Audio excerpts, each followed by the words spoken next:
ನನಗೆ ಮಾಧ್ಯಮದವ್ರು ಇದೇ ಕೇಳಂತಿತ್ತು, ನಾ ನಿಮ್ಗೆ ಕೇಳಂತ ಹೇಳ್ಬಾರ್ದು. ಇನ್ನೂ ಒಳ್ಳೆ ನನ್ನ ಕ್ವಶನ್ ಕೇಳಿದ್ರೆ ಭಾರಿ ಖುಷಿ ಆಯ್ತು. 100ಕ್ಕೆ 100 ನಾವು ಸರಾಯಿ ಬಂದ್ ಮಾಡ್ತೀವಿ.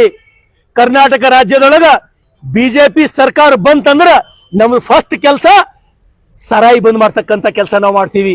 ಯಾಕಂದ್ರ ಸರಾಯಿ ಬಂದ್ ನಾವು ಮಾಡಿಲ್ಲ ಅಂದ್ರ ಉತ್ತರ ಕರ್ನಾಟಕಕ್ಕಾಗಲಿ ಕಲ್ಯಾಣ ಕರ್ನಾಟಕಕ್ಕೆ ಉಳಿಗಾಲಿಲ್ಲ, ನಾವು ಬದುಕಲಕ್ ಸಾಧ್ಯನೇ ಇಲ್ಲ. ನೀವು ನೋಡ್ರಿ, ಒಬ್ಬರೇ ಹೆಲ್ದಿ ಕಾಣ್ತಾರೆ ನಮ್ ಕಡೆ, ಎಲ್ಲರೂ 40 ಕಿಲೋ 50 ಕಿಲೋ ಕುಡ್ದಾಗ್ಯಾವ. ಯಾರು ಹೇಳ್ಬೇಕು?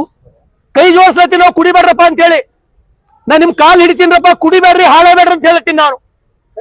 ಯಾಕಂದ್ರ ಅಡಿಕ್ಟ್ ಆಗ್ಯಾದ ನಮ್ ಜನ ಮುಗ್ಧ ಜನ ಅಡಿಕ್ಟ್ ಆಗ್ಯಾರ.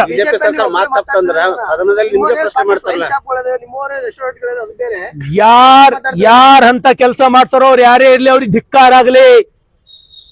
ರಾಜಕಾರಣದೊಳಗೆ ಇರ್ತಕ್ಕಂತ ರಾಜಕಾರಣಿ ಒಬ್ಬ ವೈನ್ ಶಾಪ್ ಇಟ್ಕೊಂಡು ಜೀವನ ಮಾಡ್ತಾನಂದ್ರ ಅಂತವ್ರಿಗೆ ಧಿಕ್ಕಾರ ಆಗ್ಲಿ.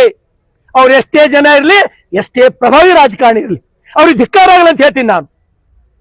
ಜನರು ಬಡವರು ಸಂಸಾರಗಳು ಹಾಳು ಮಾಡಿ ನೀವು ಜೀವನ ನಡೆಸ್ತೀರಂದ್ರ ನೀವು ಒಬ್ಬ ರಾಜಕಾರಣಿಗಳ? ಸರ್, ಮುಂದೆ ನಿಮ್ ಸರ್ಕಾರ ಬಂತು, ನನ್ನ ಸರ್ಕಾರ ಬಂದ್ರ ಒಂದ್ ವೇಳೆ ಬಂದ್ ಮಾಡಿಲ್ಲ, ನಿಮ್ ಸರ್ಕಾರ ಬಂದ್ರ ರಾಜೀನಾಮೆ ಕೊಡ್ತೀರ? 100ಕ್ಕೆ 100 ಸರಾಯಿ ಒಂದ್ ವೇಳೆ ಬಂದಾಗಿಲ್ಲ ಅಂದ್ರ ನಾನೇ ಗೆದಿತೀನಿ. ಸರಾಯಿ ಬಂದಿಲ್ಲ ಮಾಡಿಲ್ಲ ರಾಜೀನಾಮೆ ಕೊಟ್ಟು ಹೊರಗೆ ಬರ್ತೀನಿ ನಾನು. ಶಾಸಕ ಸ್ಥಾನಕ್ಕೆ ರಾಜೀನಾಮೆ ಕೊಟ್ಟು ಹೊರಗೆ ಬರ್ತೀನಿ ನಾನು, ಸರಾಯಿ ಬಂದ್ ಮಾಡಿಲ್ಲ ಅಂದ್ರ. ಧನ್ಯವಾದಗಳು.